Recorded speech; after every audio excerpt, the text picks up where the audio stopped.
Hey, welcome to the Art of Relationship show, people. I'm live, as always. Happy Wednesday to everybody out there. Let's talk about sex. And we could go Salt and Pepper song. I'm dating my age from way, way back when. Let's talk about sex, baby. Let's talk about you and me, right?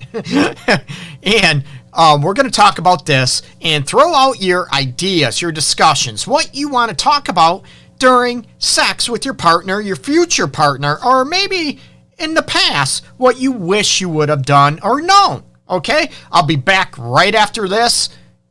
Pay attention.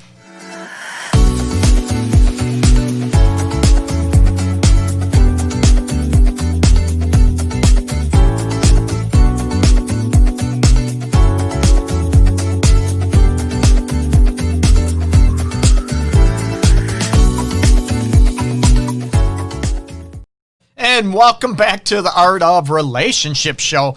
Hopefully everybody's doing good. And as everybody knows, you can join in the chat down below, okay? And throw out your ideas about what your ideas about a great sexual craving to you. What would kick up your sex life, your passion in your relationship, not only on the physical realm, maybe you want it to be a little more physically pleasing, and maybe it's too much heart to heart and soul and romantic for you, and you want to spice it up a little bit. And again, this is very subjective. You're going to have people out there that are sex workers. You're going to have people out there that are only want missionary position type of thing. Only want to have sex that for procreation. Again, this is not a right or wrong. It's trying to help you, you know what, question your own values about sex, your own beliefs about sex, and where do you want it to go to take it up a level? Are you afraid to talk about it because, oh my God, if I talk about it, that means I love sex? I hope you love sex. Let's be honest, okay? And what does that mean? What do you want to incorporate? Oh, a big announcement too. I am actually starting next week. I am going to be taking live calls. I have it set up. I have everything tested out. A little more gaps, but I'm going to be taking live calls, and I have a toll-free number for people to call into, and I'm going to be extending the show time as well, going back to 45 minutes to an hour versus the short 10, 15-minute little shows. Okay, so let me hear it. What do you want to hear about sex? Or let me see it down below. And to kick it up a little bit, maybe, you know what, you want to try a butt plug or anal beads, whatever, and you're afraid your partner is going to think, ooh, it's gross, it's not. What do we want to do about that? And how much insecurities within us, within our partners, have created a lot of hardships, a lot of maybe misbeliefs, if you will, about sex and about how you want sex, because you feel like, oh my God, there's men out there that, you know, women love toys. They might love toys. Not all women, you know, vibrators, you know, dildos, that type of thing. And there's some men out there, I know some men that refuse, they don't want to try anything because of their own insecurities, that they're not going to be able to please their partner if they use a toy, right? And we can talk about desensitization and all those aspects where, you know, some women, some men only get off by wearing a cock ring or, you know, vibrating cock ring or using a vibrator or a toy, both men and women. So we can talk about those elements, and are you able to kick it up and explore what you want, and not only, you know, physical pleasures of sex, the emotional pleasures, and maybe having fun that you can, you know, play, have sort of wrestle around a little bit, have tickle fights while you're having sex. Maybe you want your ass spanked a little harder, or maybe a little lighter type of aspect, okay? Maybe you want to incorporate being tied up, being handcuffed.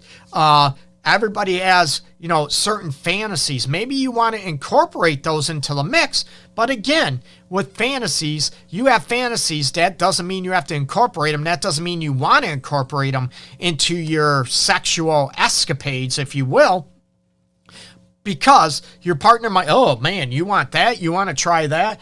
There is some judgment there. And I you know, talk about this. I talk about it in my book, too as well. So there is some risk in exploring or communicating your sexual fantasies. Now, the first part, let's face it, is it hard for you to be able to talk about what your sexual desires and cravings are to your partner? Because your partner might automatically, ew, that's gross. That's, ew, why would you want that? That's just disgusting. That's whatever. If it's about oral sex, about finishing, about swallowing, about even, a lot of men might love or getting oral sex, but they're like, I ain't gonna go down on my woman. That's just gross. I'm like, what?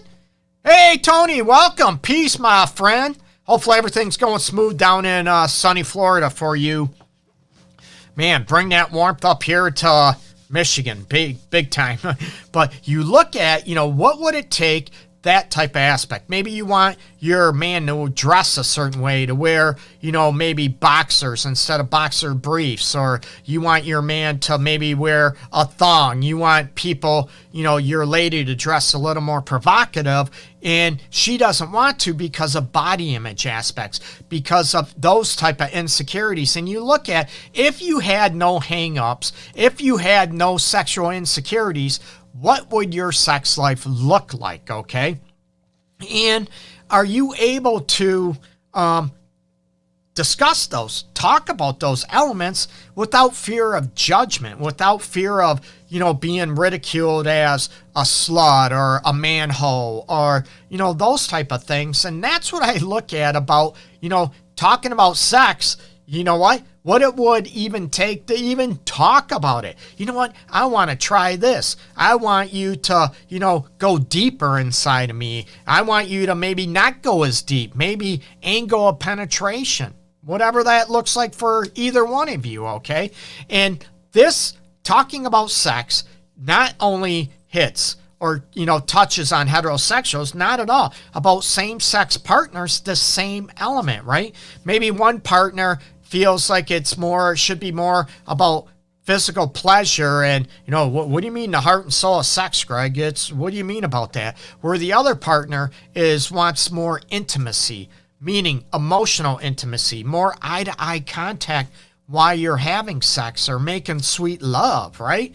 They want to feel more that it's not just their body they want, it's their heart and their soul and their personality. It's the person they are that you crave, okay? Again, this is not a right or wrong. There's going to be people that are okay with just the physical pleasure of sex, and that's all we have to worry about or care about, and then we can connect after that type of aspect. And not only with sex, I got to read this.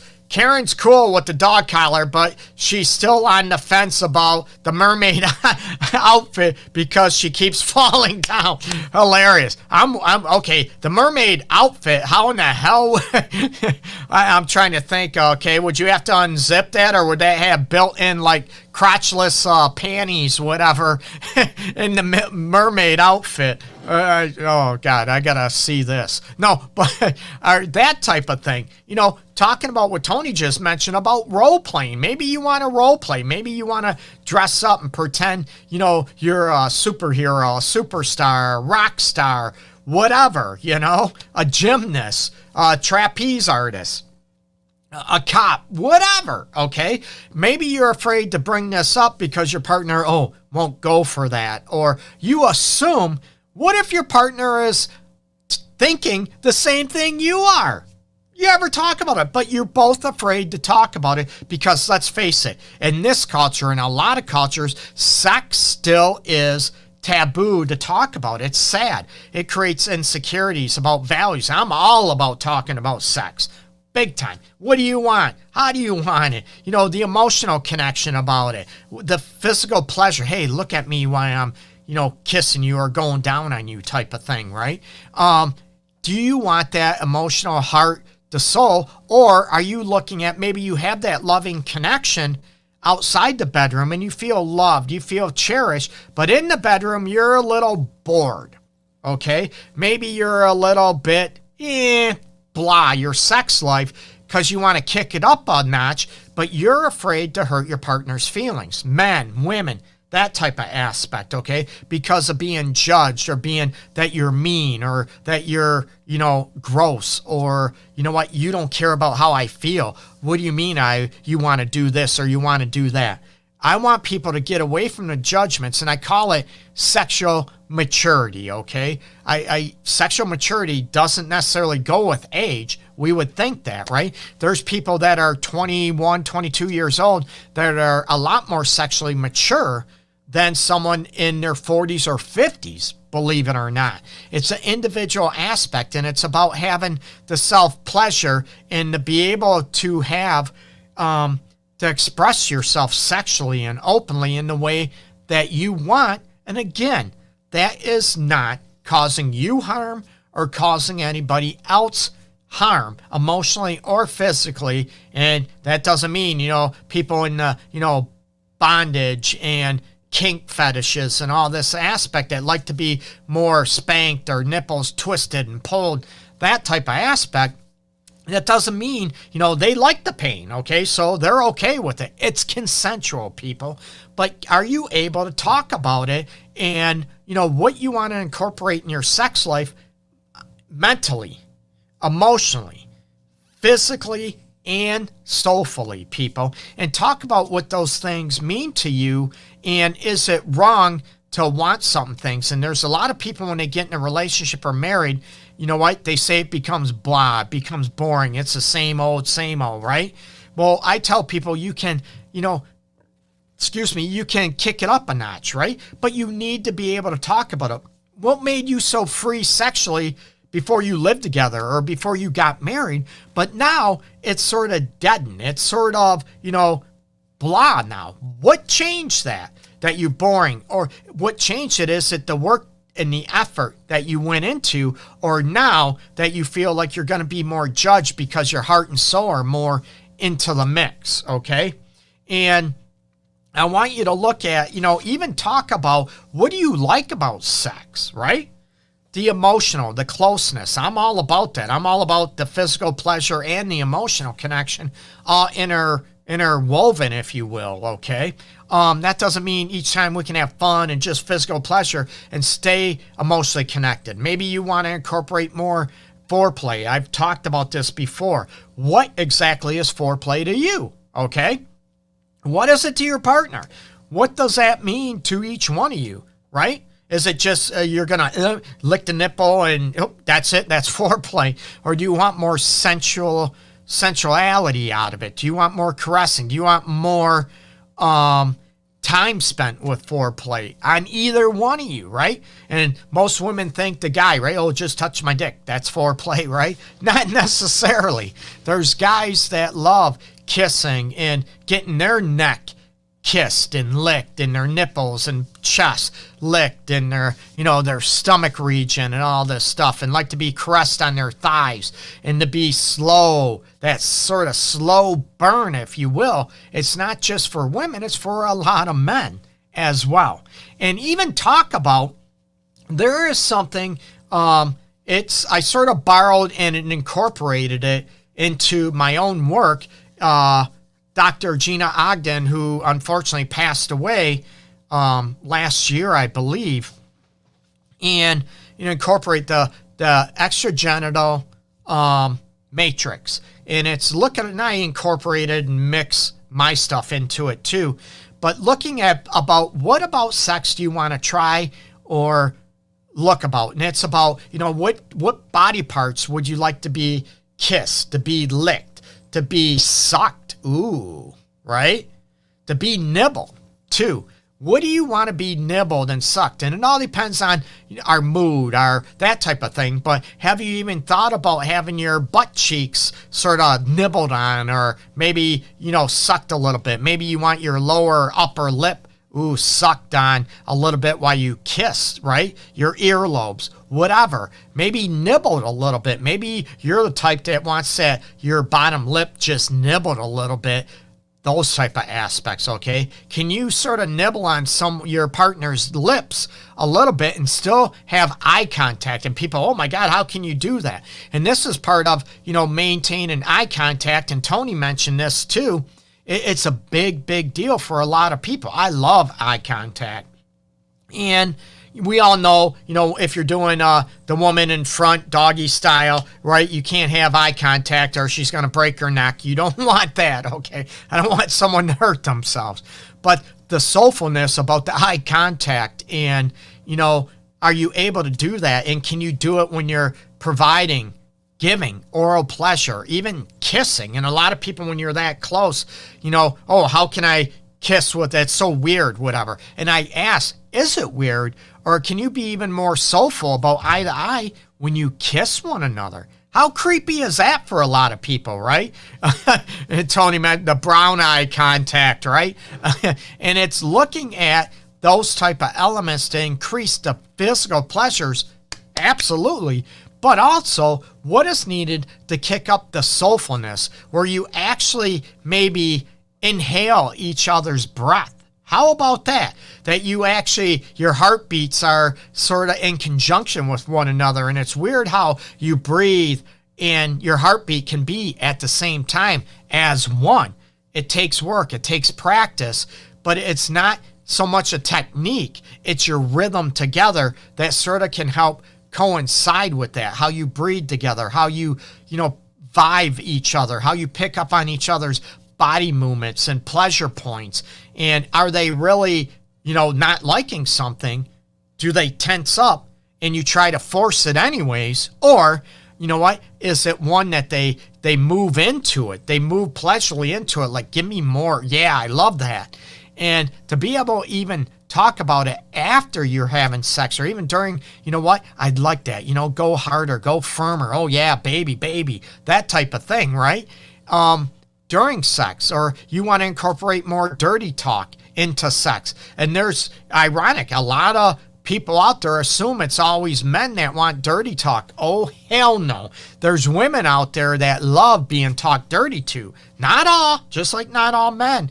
And what would you take to incorporate that into your sex life and your sex repertoire in the relationship, okay? In looking at these aspects, that, can you bring, kiss, suck on each other's fingers during sex, or incorporate this in the foreplay? There are so many elements that you can talk about and go over if you open up your mind and expand. But a lot of people, you never even thought about it, which is great. That's why I'm here, right? That's why I'm bringing up these elements to talk about, right? How many people want, their wrists are very sensitive, right? Here, right? Their wrists, as I got my tattoo, right? The wrist is very sensitive. Maybe people want that kissed, maybe sucked on a little bit, or maybe even a little nibbled to feel the sensitivity, and you feel the tingle go throughout your whole body, down your wrists, up your arm, through your chest, down into the genitals. Ooh, how many people thought about that? How many people are able to even talk about it? And that is one of the reasons that, Dr. Ogden years and years ago come up with the extragenital matrix, was a talking point, not only for couples or for individuals too. I work on it. What would you like? Oh, I never thought about this, Greg. That's why I bring it up, to talk about it, to work together, to even try different things, okay? So some people love their toes sucked on, right?